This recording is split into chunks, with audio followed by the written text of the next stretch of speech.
अस्सलाम वालेकुम everyone, welcome back to हमारे व्लॉग्स। कैसे हैं आप लोग सब? उम्मीद करते हैं आप लोग सब खैरियत से होंगे, खुश होंगे और अपने घरों पे सेफ होंगे। तो आज लेकर आए हैं हम रमज़ान फूड प्रिपरेशन का पार्ट 1 और बहुत ही ज़बरदस्त सी वीडियो होने वाली है। काफ़ी सारे आपको आइडियाज़ मिलने वाले हैं कि हम फूड को किस तरह से बना के और 1 मंथ के लिए फ्रीज़ कर सकते हैं। तो वो सारी की सारी आपको टिप्स ट्रिक्स सब कुछ देखने को मिलेगी इसी वीडियो में, तो लास्ट तक ज़रूर देखिएगा। और अगर देख रहे हैं तो अभी से लाइक कर दीजिएगा क्योंकि काफ़ी इंपॉर्टेंट वीडियो है। अच्छा, सबसे पहले जो हमने अपनी तैयारियां स्टार्ट करी वो शामी कबाब से, क्योंकि शामी कबाब तो लाजमी रमज़ान में यूज़ होते हैं, जैसे सहरी में या समटाइम्स हम इफ़्तार में भी यूज़ कर लेते हैं, उसमें बर्गर बना लेते हैं या सैंडविचेस भी बना लेते हैं। तो सबसे पहला हमारा काम यही था कि हमें शामी कबाब बनाने, तो अपिया ने ना गोश्त कट कर लिया था शामी कबाब के लिए। और इधर मैं जो फिल कर रही थी वो रिफ़िल कर रही थी, जो क्या थी, शक्कर थी ना, तो वो मैंने गुड़, पिसावा गुड़, बेसिकली पिसावा गुड़, वो रिफ़िल करके रख लिया था। और इसी तरह चल रहा है आजकल काम के ना, जो बर्नी खाली हो रही होती है उसको हाथ के हाथ ना हम रिफ़िल करके रख रहे हैं ताकि आगे परेशानी ना हो। अब कैसे चढ़ाया है अब आप बता दो। ठीक है, यहाँ पर मैंने 1 किलो गोश्त ले लिया था, उसको छोटे छोटे पीसेस में कट कर लिया था ताकि वो जल्दी गल जाए। उसके अंदर नमक ऐड किया मैंने 1.5 टीस्पून के बराबर। इधर हमने लाल मिर्चें ली हैं, तकरीबन आप कह लें 25 से 30 अदद ली हैं। काली मिर्चें हैं 1 टेबलस्पून के बराबर। लौंगे ली हैं 20 से 25 अदद। काली इलायची ली है और ज़ीरा लिया है। लहसुन लिया है, अम्मी ने साबुत लिया था 1 पोती के बराबर आप कह लें लिया है। और तकरीबन 2 अदद प्याज ली थी, इसको मोटा मोटा कट कर लिया था। अच्छा, ज़ीरा कितना है वो बता दो। ज़ीरा 1 टेबलस्पून के बराबर था। और जो काली इलायची है वो है कुछ 4 अदद है, मीडियम साइज़ की है। तो बस ये सारी चीज़ें ऐड कर दी इसके अंदर। अब उसके बाद हम इसमें पानी ऐड करेंगे और उसके बाद इसको चढ़ा देंगे गलने के लिए, जब तक हमारा ये गोश्त गल नहीं जाता। तो खैर इसको चढ़ा दिया था और ये हमारी प्रोसेस हमारे स्टार्ट हो गए थे। अच्छा, शामी कबाब भी बनाने थे और साथ साथ हमें बनाने थे कोफ्ते, क्योंकि अम्मी को कोफ्तों का सालन बनाना था और कोफ्तों को ना फ्रीज़ भी करना था। तो ये अम्मी का ये प्लान था कि ना मैं अभी कोफ्ते बना लेती हूँ, क्योंकि कोफ्तों का कीमा रखा हुआ था घर में। और जब ये मेकिन फ्रीज़ वाली रेसिपीज़ बन रही होती है ना रमज़ान के लिए, तो फ्रीज़र को खाली करना पड़ता है, वो भी बड़ा इंपॉर्टेंट काम होता है। तो ना अम्मी से हमने कहा था इसमें जो चीज़ें हैं प्लीज़ इसको बना के ख़त्म करें। तो अम्मी ने कहा कि ना इसमें मतलब कीमा थोड़ा ज़्यादा है तो मैं कोफ्ते थोड़े एक्स्ट्रा बना लूँगी ताकि मैं उसको ना रख सकूँ रमज़ान के लिए ना। अच्छा, यहाँ पर हम खा रहे थे आइसक्रीम नहीं खा रहे थे, हम खा रहे थे, हमने जो बादाम का शरबत बनाया था उसको रख दिया था फ्रीज़र में। नेक्स्ट डे तक वो जम गया था, तो हम उसके से लुफ्त अंदोज़ हो रहे थे, है ना। उर्दू मतलब ये क्रीमी मलाई जैसे ना आइसक्रीम बन के तैयार हो गई, इतना मज़े का लग रहा था ना। और जो तैयार हुआ, खाली सिरप नहीं रख दीजिएगा उसको फ्रीज़र में। मतलब जो मैंने शरबत बनाया था ना बहुत सारा, सबके लिए 2-2 गिलास पीने के बाद भी बच गया था, फिर हमने उसको रख दिया था कि हम उसको जमा के खाएंगे अब। खैर, ये बचपन वाली हरकतें आज तक करते हैं हम लोग। आप लोग करते ही ये वाली हरकतें कि नहीं करते, ज़रूर कमेंट करके बताएगा। अच्छा जी, अब आ जाते हैं कोफ्ते के प्रोसेस पे। तो अपिया उसके लिए क्या किया था अम्मी ने? अच्छा, उसके लिए अम्मी को हमने समझा दिया था आपने किस तरह से हमें दिखाना है, तो ये स्टेप करके रखिएगा, क्योंकि हम दूसरे कामों में बिजी थे। यहाँ पर अम्मी ने कीमा लिया है मशीन का 3 पाव के बराबर। यहाँ पर अम्मी ने खशखाश लिए तकरीबन 4 to 5 टेबलस्पून। उसको भिगोने के बाद, धोने के बाद अच्छी तरीके से, मतलब मिट्टी निकालने के बाद पीस लिया था। सिर्फ खशखाश है ना। और इधर अम्मी ने लिया खशखाश के ही, मतलब जितनी खशखाश लेते उसी अंदाजे से आपने नारियल लेना है पिसा हुआ, और चने लेने हैं भुने हुए, तो उसको भी पीस लिया था अम्मी ने। यहाँ पर अम्मी ने 2 डली प्याज की ली थी, इसके अंदर नमक और लाल मिर्चें ऐड करी हैं और इसको भी पीस लिया। ये सारा सामान सिल पे पिसा है। अच्छा, अभी कीमा नहीं पिसा। हाँ, ये कच्ची प्याज है कि मतलब फ्राइड प्याज नहीं, कच्ची प्याज है। ये सब चीज़ें जाएंगी कीमे के अंदर, इसको मिक्स करेंगे और उसके बाद कीमे को भी पीस लेंगे अच्छी तरीके से। इधर अम्मी ने सालन को भून लिया था, मतलब लाल मिर्चें, धनिया वगैरह, धनिया, लाल मिर्चें और नमक डाल के अम्मी ने इसको भून लिया था अच्छी तरीके से। इसमें तली हुई प्याज डाल के, वही बता रही हूँ। फिर उसके अंदर तली हुई प्याज पीस के अम्मी ने ऐड कर दी, फिर उसको भी भून लिया अच्छी तरीके से। पहले मसाले को भूनना है अच्छी तरीके से इसमें, क्योंकि धनिया जाता है, लाल मिर्चें जाती हैं और नमक जाता है। हल्दी नहीं ऐड करती अम्मी, क्योंकि फिर सालन ना बहुत ज़्यादा डार्क कलर का हो जाता है। इसके अंदर नहीं ऐड करती है, कोरमे में भी ऐड नहीं करती हैं अम्मी, और हमारे यहाँ कलेजी में भी नहीं ऐड होती हल्दी। खैर, उसके बाद प्याज जो है ना, आपने क्या कहते हैं, तली हुई प्याज ले लेनी है, उसको पीस लेना है और जितनी ग्रेवी रखनी है उसके हिसाब से लेते हैं। अम्मी ने 4 से 5 डली ली थी तली हुई प्याज और फिर उसको पीस के वो भी डाल के उसको भी भून लिया अच्छी तरीके मतलब से। 5 डलियां प्याज ली थी, उसको फ्राई करके फिर उसके बाद आपने बोला हाँ मैंने उल्टा बोल दिया मैंने, मतलब 5 डली प्याज की ले लेगा, उसको भून लीजिएगा, सॉरी उसको फ्राई कर लीजिएगा। वो जब निकल जाएगा फिर आपने लाल मिर्च, धनिया और ये सारी चीज़ें ऐड करने के बाद उस मसाले को भून लेना है। फिर उसके बाद आपने क्या करना है, उसमें तली हुई प्याज को पीस के ऐड कर देना। जब वो भी भुन जाएगा फिर हमने इसके अंदर दही ऐड करना है, तकरीबन 1 पाव के बराबर।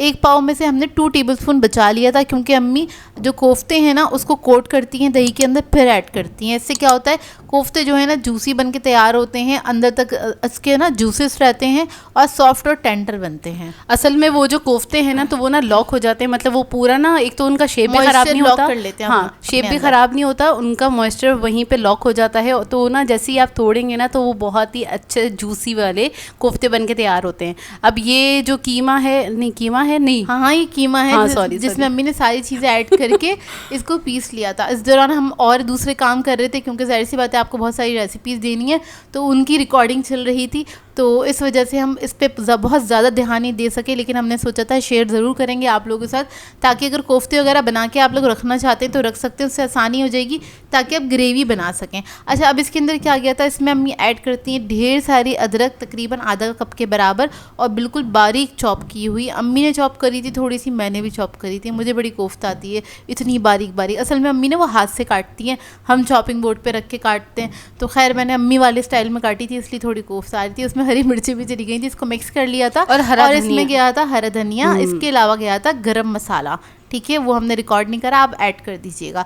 ये सारे कोफ्ते अम्मी ने बना लिए थे। थाल वाले कोफ्ते अम्मी पका लेंगी, ये वाले कोफ्ते अम्मी रख देंगी, क्योंकि रमज़ान में बहुत ज़्यादा क्वांटिटी में सालन नहीं बनता हमारे घर में, क्योंकि हर कोई नहीं खा रहा होता, मतलब आप कह लें जो लोग रोज़ा रखते हैं ना वो एक ही टाइम खाते हैं, तो इसलिए क्वांटिटी कम होती है हमारे यहाँ सालन की। अब क्या करा अम्मी ने, कोफ्तों को ना दही के अंदर कोट करा और इसके अंदर ऐड कर दिया जो ग्रेवी थी, उसी हिसाब से पानी ऐड कर देना है जितनी आपको ग्रेवी रखनी है, क्योंकि कोफ्तों ने भी पकना होता है तकरीबन आधे घंटे तक ना।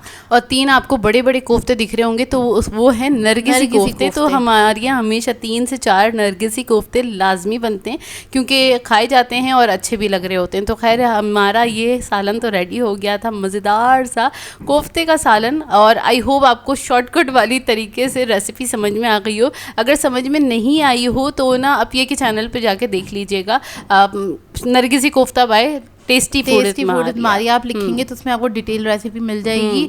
और वो जब मैंने बनाए थे ना तो मैंने अम्मी को अपने साथ खड़ा किया था, तो वो अम्मी वाली रेसिपी आप बेफिक्र रहे। अच्छा खैर हमारा खाना रेडी हो गया था और हमारे काम भी चल रहे थे। अच्छा ये आज का जो व्लॉग है ना थोड़ा सा रूटीन भी है, और प्लस उसके बाद आपको टोटल तैयारियां ही मिलेंगी। इसके बाद आपको सिर्फ तैयारी देखने को मिलेगी, क्योंकि थोड़ा सा हमने रूटीन भी अपना रिकॉर्ड कर लिया था, और सुहेब ने कहा ये रिकॉर्ड किया है, खा रहे हैं तो दिखा दूँ कैसा टेक्सचर है और किस तरह से। अच्छा, अम्मी जो नरगिसी कोफ्ते बनाती हैं वो बहुत बड़े बड़े साइज़ की नहीं बनाती हैं, और कीमा जो है ना उसके अंदर अम्मी आप देख रहे हैं कितनी पतली लेयर है, तो अम्मी कहती है इतनी पतली लेयर ही होनी चाहिए, इससे ज़्यादा मोटा नहीं होना चाहिए। फ़ायदा मतलब लोग ना आधा किलो गोश्त के अंदर कुछ 4 कोफ्ते बना के तैयार करते हैं, मैंने खुद ऐसा देखा है लोगों को, और वो अच्छे नहीं लगते, वो सिर्फ कीमा कीमा आ रहा होता है, और ये टूटते भी नहीं है। अच्छा इसका ना बनाने का जो तरीके का आ रहा है ना, मैंने अपने चैनल पे इसको ना क्या कहते हैं एक्सप्लेन किया हुआ है अच्छे तरीके से, तो आप लोग वो देख लीजिएगा। अगर जिन लोगों को नहीं आते उनकी बात करें, वैसे तुम्हें दोबारा बनाने चाहिए। हाँ मुझे बनाने चाहिए, वैसे तो मुझे बहुत ज़्यादा एक्सपर्ट लोग देखते हैं, मुझे पता ही है। खैर यहाँ पर ये दूसरा दिन, नेक्स्ट डे, अब मैं बता देती हूँ, बहुत बोल तो ये है नेक्स्ट डे मॉर्निंग, और नाश्ते में कुछ दिल नहीं चाह रहा था, मतलब कुछ बनाने का दिल नहीं चाह रहा था, तो फटाफट से हमने मंगवा लिए थे केक रस। और केक रस आप लोगों को पता ही है हमें कितने पसंद हैं, हम अक्सर और बेशतर हम केक रस मंगा के खाते रहते हैं। तो बस हमने नाश्ता किया, क्योंकि हमें फिर बहुत सारी भाई तैयारियां करनी थी कि आगे की जो हमें प्रिपरेशंस करनी है उनकी तैयारियां करनी थी। फिर हमने क्या किया था, अब ये मुझे याद भी नहीं आ रहा, वैसे नहीं मुझे याद आ गया, वो हमें ये करना था कि ना जो शामी कबाब का कीमा हमने चढ़ाया था ना, तो ना वो सुबह तक जाहिर है वो बिल्कुल ठंडा हो गया था, अकड़ गया था। यहाँ पर मैं आपको 1 मिनट आपको इंटरप्ट कर रही हूँ, जल्दी से मैं बता दूँ। उसके अंदर हमने दाल ऐड करी थी 400 ग्राम्स के बराबर। जब गोश्त गल गया था ना, फिर हमने इसके अंदर चने की दाल ऐड कर दी थी। 1 किलो गोश्त के अंदर 400 ग्राम चने की दाल जाएगी, इससे ज़्यादा नहीं ऐड कीजिएगा। अगर आपको अच्छे रेशे वाले कबाब चाहिए, और बाकी आपकी मर्ज़ी, अगर ऐड करना चाहें तो कर भी सकते हैं। तो खैर इसको जो अभी सुबह का जो आपने प्रोसेस देखा ना, वो ये किया कि ना वो बहुत ज़्यादा ना हड्डा टाइप हो रहा था, मतलब बहुत सख्त, मतलब बहुत ज़्यादा ड्राई हो रहा था। तो ना जोया ने अच्छा हड्डा हो रहा था, बताओ ज़रा। खैर बहुत ज़्यादा ड्राई हो रहा था, तो जोया ने इसके अंदर आधा कप से लेके 1 कप तक तकरीबन पानी ऐड करके इसको पकने के लिए रख दिया था, ताकि ना वो थोड़ी दाल सॉफ्ट हो जाए, क्योंकि चने की दाल थोड़ी ड्राई हो जाती है। वो जब सॉफ्ट हो गई उसके बाद जोया ने इसको निकाल के सोचा इसको मैशर से मैश कर लेते हैं।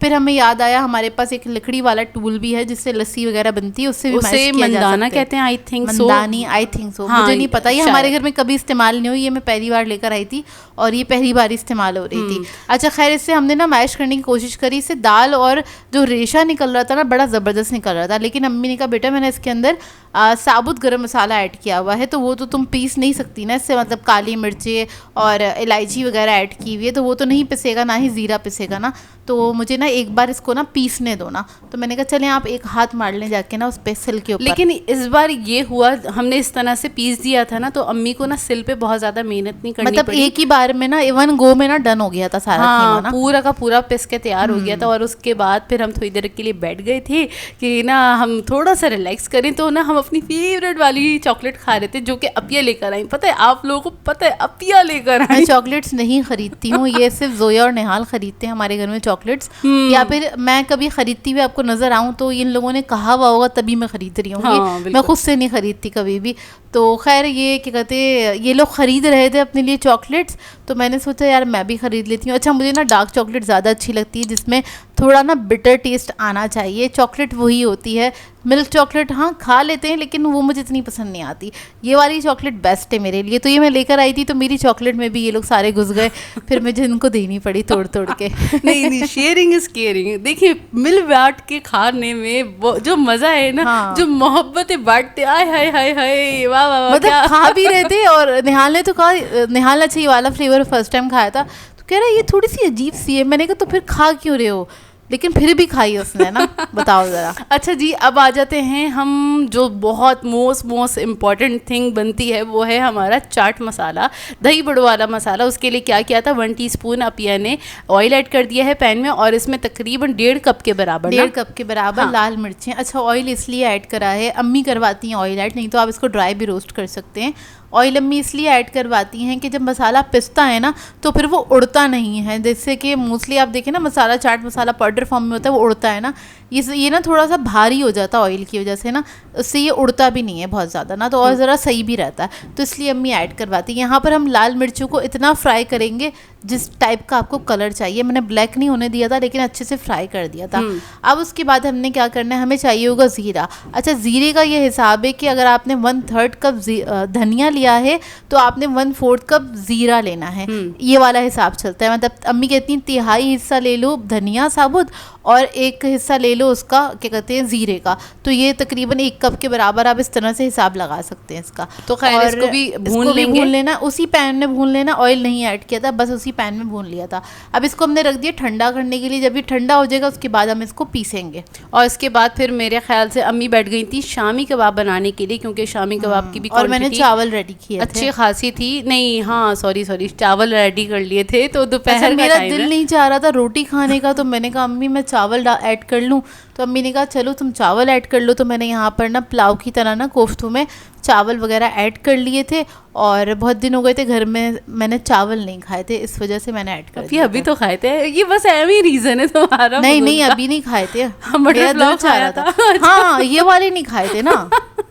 अच्छा खैर इसको जैसे सिंपल पुलाव चढ़ाते हैं ना बघार करके, ऐसे ही चढ़ा के अपिया ने इसमें कोफ्ते डाल दिए थे, और कुछ भी नहीं किया था, ना कोई बिरयानी मसाला, कुछ भी नहीं, सिंपल वही जो कोफ्तों का फ्लेवर था ना वही आ रहा था, टमाटर वगैरह ऐड हाँ किए थे, हल्के से टमाटर अपिया ने ऐड किए थे। तो क्रिटिसाइज कर रही है, ये देख रहे हैं आप लोग। देखिए हम एक दूसरे को सही नहीं करेंगे तो कौन करेगा। तो खैर हमने ये खाना खा लिया था दोपहर का, और उसके बाद फिर मैंने स्टार्ट कर दिया था प्रोसेस। मैं भूले जा रही हूँ, नहीं मेहनत वाला काम वाकई। अच्छा अम्मी ना लेके बैठ रही थी जो अदरक अदरक को और हरी मिर्चें काटने बैठ रही थी। मैंने बोला अम्मी आप मुझे दे दे, मैं ना जल्दी से चॉप कर देती हूँ, टाइम भी कम वो हो जाएगा कि फटाफट से ना हो जाएगा, क्योंकि हमें बहुत सारे काम करने हैं।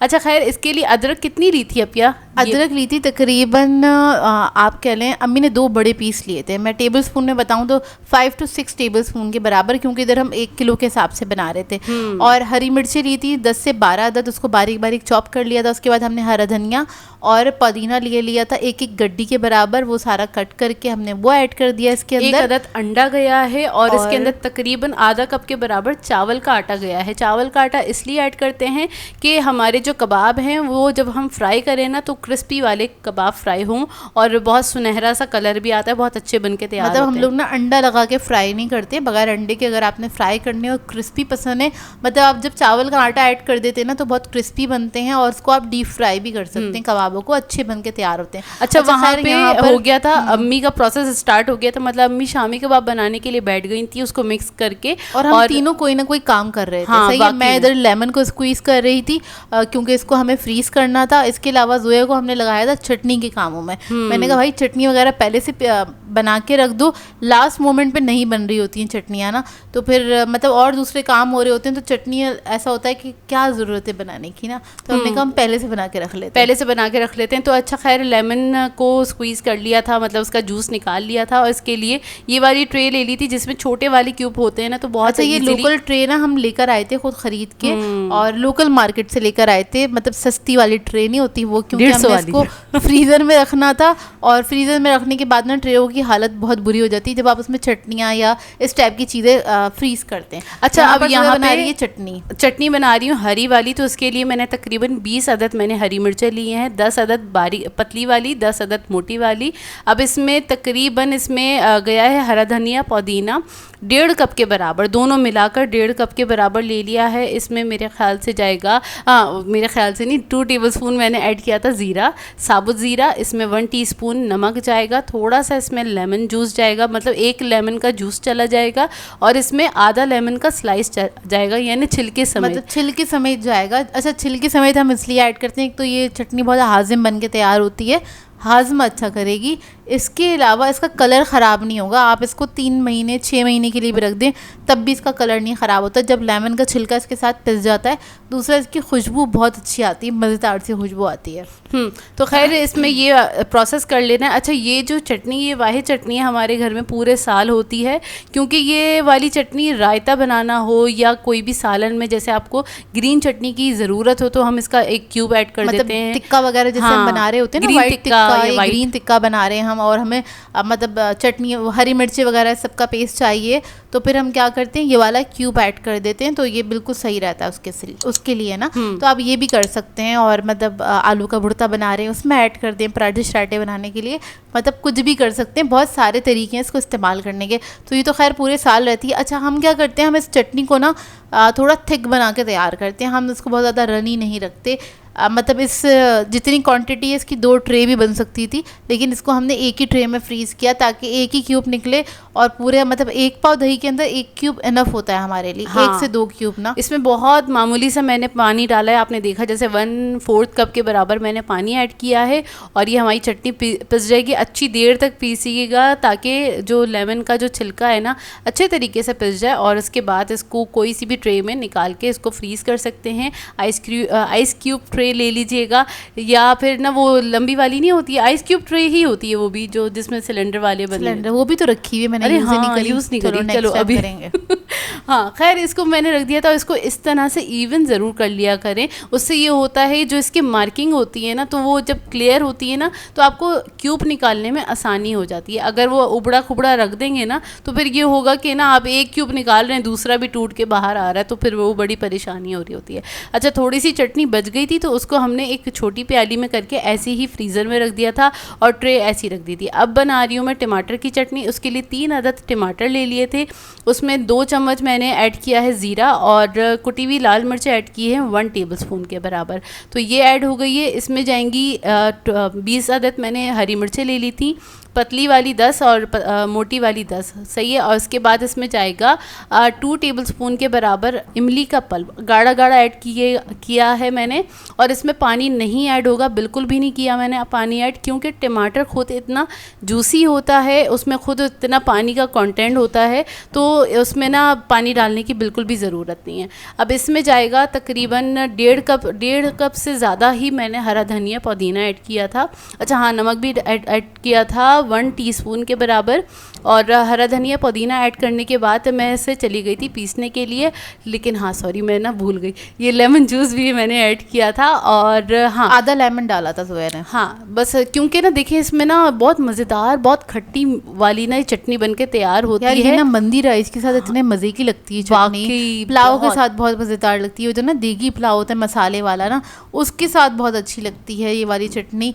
आप कबाबों के साथ सर्व कर सकते हैं इसको आप पकौड़ों के साथ सर्व कर सकते हैं, समोसे के साथ बहुत सारी चीज़ों के साथ जाती है ये चटनी। अच्छा, ये वाली जो चटनियाँ हम बना रहे हैं ना, तो ये वाली चटनी जो है ना, क्या कहते हैं, इसको हम रख देंगे फ्रीज़र में ताकि ये सही रहे। अच्छा, जोया ने ना ये वाली चटनी को क्यूब्स की ट्रे में जमा दिया था, ताकि जब भी ज़रूरत हो बस एक क्यूब निकाला और आराम से हम खा सकते हैं। क्योंकि अच्छा, हम ना इसके लिए मोटी वाली ना क्यूब की ट्रे लाए थे। मोटी वाली क्या कहेंगे मैं बताती हूँ, जिसमें चौड़े वाले क्यूब्स बनते हैं। अच्छा, मैंने ये किया था कि थोड़ा सा इसे पीस लिया था, मैं लहसुन अदरक का पेस्ट ऐड करना भूल गई थी, तो फिर याद आया तो 1 टेबलस्पून भर के मैंने लहसुन अदरक का पेस्ट ऐड किया। बाकी का जो हरा धनिया पुदीना जो बचा हुआ था वो भी ऐड करके इसको, मोटी वाली नहीं, मतलब जिसमें क्यूब्स थोड़े मोटे चौड़े वाले होते हैं, यही तो बोलेंगे मोटी वाली। मतलब इसके अंदर 1 टेबलस्पून से ज़्यादा चटनी आ जाती है एक क्यूब के अंदर। तो ये वाली ट्रे हमें मिल गई थी और फिर हमने ये ख़रीद ली थी। हमने कहा ये चटनी के लिए आइडियल रहेगी ये वाली ट्रे ना, तो इसके अंदर जोया ने इसको फ्रीज़ करके रख दिया। अब जब भी हमें ज़रूरत होगी बस हम एक क्यूब निकालेंगे और बस आराम से अपनी चटनी को एंजॉय करेंगे, मतलब पूरा मंथ इजीली चल जाएगी ये चटनी। हाँ, इसलिए ही हमने ये वाली ट्रे भी ले ली थी। और ना एक क्यूब से ये होता है आराम से, मतलब पकोड़े वगैरह खाने, हमारी वैसे ज़्यादा चटनियाँ नहीं खाई जाती इफ्तार के टाइम पे, लेकिन एक ज़रूरत होती है ना, तो एक ही क्यूब निकाला तो पूरी फैमिली थोड़ा थोड़ा लगा के खा लेगी, तो हो जाएगा। सिर्फ अम्मी को ज़रूरत होती है चटनी की, घर में और कोई नहीं मांगता है चटनी। अच्छा खैर, ये हमारी एक ट्रे तैयार हो गई है और थोड़ी सी चटनी बच गई थी, तो वो भी हमने प्याली में ही निकाल के और उसको हमने फ्रीज़र में रख दिया। अच्छा, यहाँ पर मैं देख रही थी एक दूसरी चटनी, कोकोनट चटनी सिखानी थी, तो मैं उसकी रेसिपी ढूंढ रही थी और एक कमेंट आया था मेरे पास। एक नहीं, अक्सर आते हैं वाले कमेंट कि आपको बहुत गुरूर है अपनी हर चीज़ के ऊपर। हम दोनों को गुरूर है अपनी हर चीज़ के ऊपर कि आप लोग भी तो क्या कहते हैं, यूट्यूब से देखकर ही सारी चीज़ें करते हैं, या जो भी आप लोग करते हैं मतलब दूसरों को देखकर ही तो करते हैं, दूसरों को देखकर ही किया जाता है। तो नहीं बहन, हम दूसरों को देख के नहीं करते। अल्लाह का शुक्र है हमने सब कुछ पढ़ा है, सीखा है, तभी यहाँ बैठ के पढ़ा भी रहे हैं और सिखा भी रहे हैं। ऐसी बात नहीं है, देखें बाकायदा पैसे खर्च करके हमने पढ़ा है, पैसे वक्त अपना दे के और बहुत ज़्यादा कीमती वक्त दे के अपना, और हमने ये सारी चीज़ें सीखी हैं। और ये ना मेमन फाउंडेशंस के ना वो हैंगे, वर्ल्ड मेमन फाउंडेशन है ना, उसकी रेसिपीज़ की है और ये 1 डे क्लासेस की है। और ये पूरी फाइल है, और ये फाइल पता है आपको कब से है? ये जब मैं 6-7 क्लास में थी ना, जब मैंने शायद पहली 1 डे क्लास ली थी वहाँ पे से, और ये जब से फाइल है उसके बाद से मैं नॉन स्टॉप वहाँ से सीखती आ रही हूँ। अब भी कभी मुझे कोई मौका मिलता है, उसको हम रिकॉर्ड नहीं करते, लेकिन मैं जाके कोई ना कोई क्लास ले ही लेती हूँ। अभी तक मैं अपने आप को एक्सपर्ट नहीं समझती हूँ बहुत सारे लोगों की तरह, लेकिन मैं उसको सीखना और पढ़ना ज़्यादा ज़रूरी समझती हूँ। यहाँ पर मैं चटनी की रेसिपी निकाल रही थी और अक्सर ऐसा होता है कभी ना कभी हमें अपनी जो क्या कहते हैं, अच्छा ये तो एक फ़ाइल है, इसके अलावा एक और फाइल है। जब मैंने वहाँ पे जॉब करी थी तो वो मेरी जो डिज़ाइन करदा रेसिपीज़ है उसकी अलग फ़ाइल है। इसके अलावा हमारे मंथली कोर्सेज़ और हमारे डिप्लोमा कोर्सेज़ जो हैं उसकी अलग अलग डायरीज़ हैं, बहुत मोटी मोटी डायरीज़ हैं। तो रेसिपीज़ की तो मतलब भरमार है हमारे पास जो हमने खुद सीखी है। आप लोग ना ये बोल रहे होते हैं ना, जो टॉन्ट मार रही होती हैं ख़वातीन, मैं उनसे अर्ज़ कर रही हूँ और किसी से नहीं कर रही, कि ये बोल रहे होते हैं ना, आप लोग भी तो किसी ना किसी को देख कर ही करते होंगे, कौन सा खुद से बना लेते होंगे। तो ना ये जो हमारे पास जो इतनी सारी रेसिपीज़ हैं हमने सीखी हुई हैं, उसके अलावा हम इतनी जब इंसान जब सीख लेता है तो फिर ये भी होता है ना, खुद से वो क्रिएट भी करने लगता है और एक रेसिपी से 2 से 4 रेसिपीज बनाने लगता है। क्रिएट करना हमारे टीचर्स ने सिखाया है, रेसिपीज़ को डिज़ाइन करना सिखाया है। उसमें हर एक इंग्रेडिएंट जो ऐड हो रहा होता है ना, वो जुगाड़ नहीं होती, उसका कोई मकसद होता है ऐड होने का। तो हमने ये सारी चीज़ें पढ़ी हैं, यहाँ पर हम किसी को देख कर नहीं कर रहे। और अगर हम कोई रेसिपी को कॉपी करते भी हैं ना, वो मैं बोलती भी हूँ कि यार मैं हाँ वायरल रेसिपीज़ में बनाती हूँ, ज़ाहिर सी बात है मैं भी यहाँ पे कमाने बैठी हुई हूँ, खिदमत खल्क करने नहीं बैठी हुई यूट्यूब के ऊपर ना, काम कर रही हूँ मैं यहाँ पे। तो मैं वायरल रेसिपीज़ बनाती हूँ क्योंकि मुझे भी ज़ाहिर सी बातें उम्मीद होती है कि मेरी भी रेसिपीज़ वायरल हों, और उनको मैं ट्राई ज़रूर करती हूँ, लेकिन मैं किसी की काट नहीं कर रही होती। और उन रेसिपीज़ में भी कोई मिस्टेक होती है तो उसको मैं सही करके उसके बाद बनाती हूँ, ताकि मेरी रेसिपी कोई भी ट्राई करे आँख बंद करके उसके इंग्रेडिएंट ज़ाया ना हो। तो ये उन लोगों के लिए बात थी जो लोग आके बहुत ज़्यादा तंज मार के जाते हैं और बहुत बोलते हैं आप लोगों को बहुत गुरूर है। मुझे नहीं लगता मुझे गुरूर है अपनी किसी भी चीज़ पे। और अगर आप लोगों को लगता है, जिनको शायद दिमाग में कोई प्रॉब्लम है, तो वो आपका अपना प्रॉब्लम है, और हमें ज़रूरत नहीं किसी को कोई चीज़ देख के करने की। हाँ, अब हम व्लॉगिंग करते हैं तो बहुत अच्छे से उन सब चीज़ों को करते हैं, ये हमारे घर का रूटीन है, हमारे घर का माहौल है, अभी से नहीं है। हाँ, अभी से नहीं है ये माहौल। हाँ, अब हम और डिटेल दिखा रहे हैं, आप ये कह लें, क्योंकि हम दिखा रहे हैं। असल में उन लोगों की ना बोलने से ना बड़ा अफसोस होता है कि किस तरह की जहनियत है, अल्लाह माफ करे, छोटे जहन के लोग हैं, सीधी सी बात है। अच्छा खैर, अफिया ने रेसिपी निकाल ली थी और अब हम बनाने जा रहे हैं कोकोनट चटनी। अच्छा, यहाँ पर मैं बताऊँ, कोकोनट चटनी मैं सिखाने जा रही थी। इस कोकोनट चटनी में ना, ये मैंने निकाली थी साउथ इंडियन रेसिपीज़, अम्मी ने एक क्लास ली थी जिसमें मसाला डोसा, सांभर वगैरह सारी चीज़ें अम्मी ने सीखी थी। तो ना वो उस तरीके से बनी हुई, लेकिन इसको थोड़ा सा मैंने चेंज किया क्योंकि हमें इसको फ्रीज़ करना था। इसमें 2 इंग्रेडिएंट्स मैंने माइनस करे, मैं बता दूंगी आगे, आप लोग ऐड करना चाहें तो कर दीजिएगा। इसके लिए चाहिए होता है फ्रेश कोकोनट। मैंने तकरीबन ये जो फांक आपको दिखाई थी ना कोकोनट की, तो ये तकरीबन 2.5 फांक थी, वो मैंने ली है। उसको मैंने छोटा छोटा कट कर लिया। इसके अंदर जाएगा ज़ीरा, इमली का पल्प जाएगा, हरा धनिया पुदीना ऐड होगा इसके अंदर, और हरी मिर्ची ऐड होंगी इसके अंदर, ठीक है। इसके अलावा इसके अंदर क्या जाता है, अच्छा इसके अंदर जो मैंने माइनस किया है वो है प्याज, कच्ची प्याज जाती है इसके अंदर, और इसके अंदर ऐड होता है कड़ी पत्ता। और ये वाली जो रेसिपी है ना, कड़ी पत्ता और कच्ची प्याज आप जब इसमें ऐड करेंगे तो इसको आप सर्व कर सकते हैं डोसा के साथ, और जितनी भी साउथ इंडियन रेसिपीज़ होती हैं ना, उस सब के साथ आप इसको सर्व कर सकते हैं। इंडियंस तो समझ गए होंगे कौन सी वाली रेसिपी की बात हो रही है, कोकोनट चटनी जो कि ढोकला के साथ सर्व की जाती है। आप लोगों को तो पता ही होगा, और मुझे इतनी कोई पसंद है, ज़बरदस्त। मतलब ना ढोकला और ये से बनाया नहीं मैंने, वाकई में आपने नहीं बनाया, और मुझे बहुत बहुत पसंद है। अच्छा, क्या किया है जल्दी जल्दी से बता दो। इसमें कोकोनट गया है, ज़ीरा गया है, नमक गया है, लहसुन अदरक का पेस्ट किया है, हरा धनिया पुदीना ऐड कर दिया है मैंने।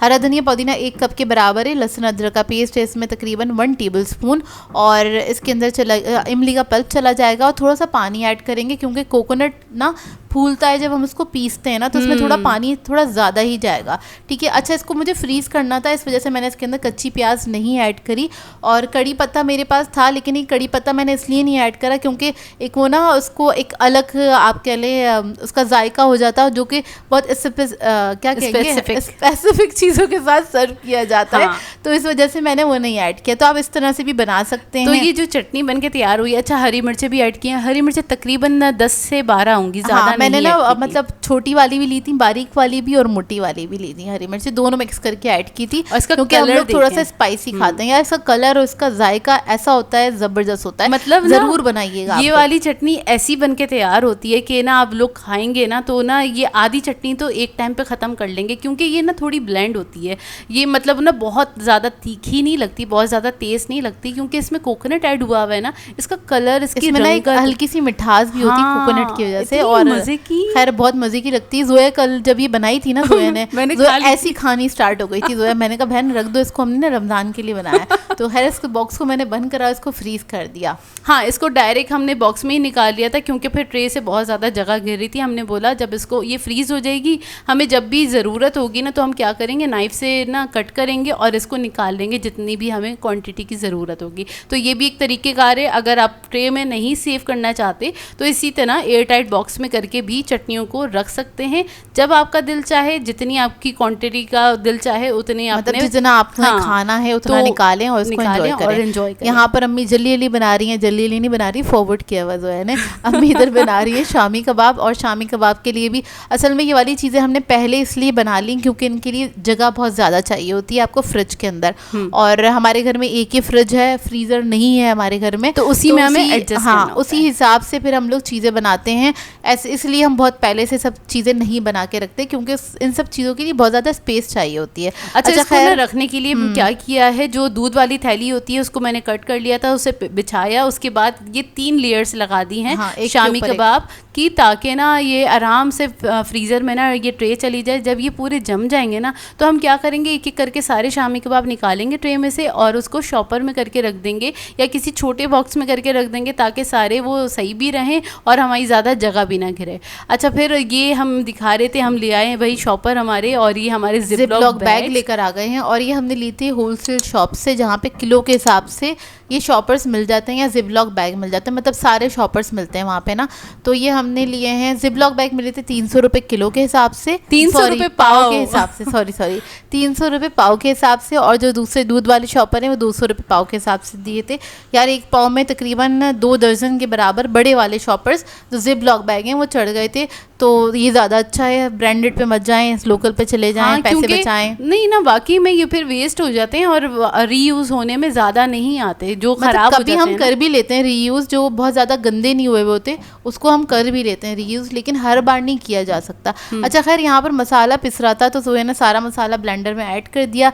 इसमें जोया ऐड करेगी नमक, काला नमक और टाटरी जाएगी इसके अंदर, बस ये 3 इंग्रेडिएंट्स जाएंगे। तो नमक गया है हमारा, जो नॉर्मल सॉल्ट है वो गया है 1 टीस्पून के बराबर, काला नमक गया है 1 टीस्पून, टाटरी जाएगी ½ टीस्पून के बराबर, क्योंकि उसी से ज़रा चटक आती है और फ्लेवर ज़रा और खुलकर आता है, तो ज़रूर टाटरी ऐड कीजिएगा और इससे ना और मज़ेदार सा हो जाता है चाट मसाला हमारा ना, दही बड़ों का स्पेशल चाट मसाला। और ये वाला जो चाट मसाला है ना, ये तो हमारे घर में पूरा साल चलता है, पूरा साल, मतलब इस क्वान्टिटी में। हाँ इस क्वान्टिटी में, और ये ना सिर्फ दही बड़ों में इस्तेमाल नहीं होता, इसके अंदर हम छोलों की चाट बनाते हैं जो पका के बनाते हैं ना, उसके अंदर भी ऐड होता है। इसके अलावा अम्मी जितनी भी चाट्स बन रही होती हैं, जितने भी आप कह लें राजमा चाट बन रही होती है हमारे यहाँ, ये वाली जितनी बनती है ना सब में ये इस्तेमाल होता है। और बस इसे क्या करेंगे, पीस लेंगे। पीसने के बाद बस एयर टाइट बॉक्स में करके आप किचन कैबिनेट में या कहीं पे भी आप बाहर रख सकते हैं, सिर्फ फ्रिज में रखने की जरूरत नहीं है। रूम टेम्परेचर पर इसको आप स्टोर कर सकते हैं, ये पूरे साल रहता है हमारे घर में और आराम से चल जाता है। तो जोया ने बारीक सा पीस लिया है। और अच्छा इसका कलर डिपेंड करता है लाल मिर्चों को आपने कितना फ्राई किया है, कितना भूना है। तो मैंने बहुत ज़्यादा नहीं भूना था क्योंकि बहुत ज़्यादा मुझे ब्लैक नहीं करना था, ज़रा ना पुरौनक कह लें ना, खुशनुमा टाइप अच्छा लगता है इस वजह से। तो खैर ये पिस गया था, अब बस इसको मैं भर लूँगी बर्नी में और फिर आपसे मिलेंगी नेक्स्ट व्लॉग में। आज का व्लॉग का ज़रूर आप लोग बताइएगा आप लोगों को कैसा लगा, कि आप लोगों की कितनी हेल्प हुई, आप लोगों के लिए कितनी इंपॉर्टेंट थी आज की वीडियो, ज़रूर कमेंट करके बताइएगा। और बस इसी के साथ कर देते हैं आज के व्लॉग को एंड। आप लोगों ने बताना है आज का व्लॉग कैसा लगा, अगर अच्छा लगे तो लाइक ज़रूर कीजिएगा, साथ साथ कमेंट करके ज़रूर बताइएगा। और अगर चैनल पर नए हैं तो चैनल को सब्सक्राइब करें, साथ साथ बेल आइकन को क्लिक करना नहीं भूलिएगा। हम दोनों को अपनी दुआओं में याद रखिएगा। Thank you for watching. अल्लाह हाफिज़।